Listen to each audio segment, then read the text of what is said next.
Hey everyone, Raj Dude here for Reckoner, and today we are diving into the magical world of smart home devices.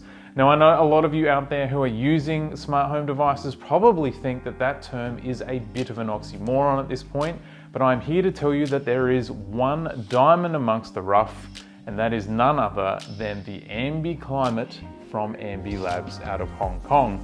Now, this little guy is not your typical AC controller. It has a lot of smarts built into it, and in particular, it has the ability to build a custom climate profile for your home. Now, the way that it does that and the way that it works is that in the device are a bunch of sensors.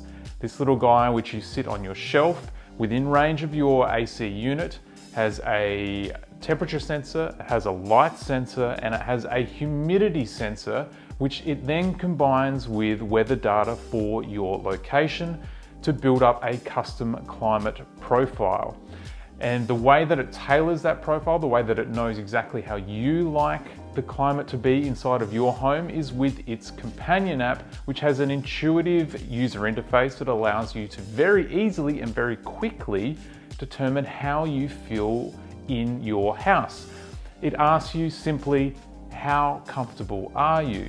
Now, you can simply select I'm comfortable right now, which means that it doesn't really need to do anything, or you might select I'm slightly too hot, or I'm slightly too cold, or maybe I'm freezing, or it's just boiling in here.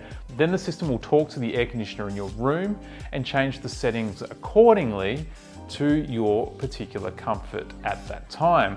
Now, it doesn't actually ask you to enter a temperature, although you can have full manual control just like any of the air conditioner smart devices out there. But the idea is that you keep giving it feedback, nudging it up slightly, or probably a lot in the initial steps as you build that profile up.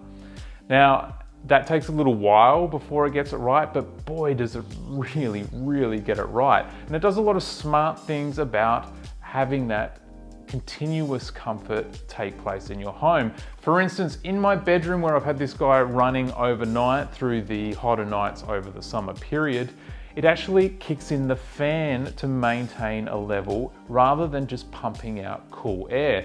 It gave me a more comfortable sleep, made me wake up fresher, made me enjoy the experience of sleeping with air conditioning, which I absolutely hate normally, and all around did a much better service for me.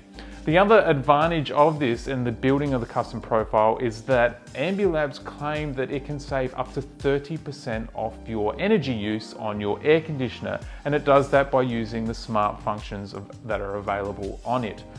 It does operate outside of that just like a normal remote control for your air conditioning unit, and it works with pretty much any air conditioning unit that has a remote control with a display on it. You do need to configure it. Setup is relatively easy. It's basically plugging in the unit and finding a position for it in the room where it does have range to speak to the air conditioner. It doesn't need to be very close like other units that are available, but it should be placed in a position where it does get ample light that represents the light in that room. There is no point in shoving this behind a bookshelf because that actually skews or changes the data that it will be using to build that custom profile. Other sort of features of the device are pretty stock standard when it comes to smart home. There's geofencing, so it can actually schedule to come on when you're when you're arriving into a certain range, or turn the unit off when you are departing from it. There's voice control, so it integrates with the common voice services. There's of course, Google's voice assistant, Amazon's voice assistant, and it also links into the IFT platform, which allows you to set up very simple rules that chain commands together. So if something happens, like you come home and you want this to turn on your lights, then you can do that through that very simple web interface. The unit itself will set you back $129 US. That's a little bit more than some others are on the market at the moment, but its AI smarts do offer a feature that I can attest I was very impressed by, and I think you will be too. If you'd like to know more information, then you can check out our full review on the website. That's over at reckoner.com.au. And be sure to subscribe to the YouTube channel, where you can watch more videos just like this one as they come out. Thanks for watching, and we'll see you next time. Bye.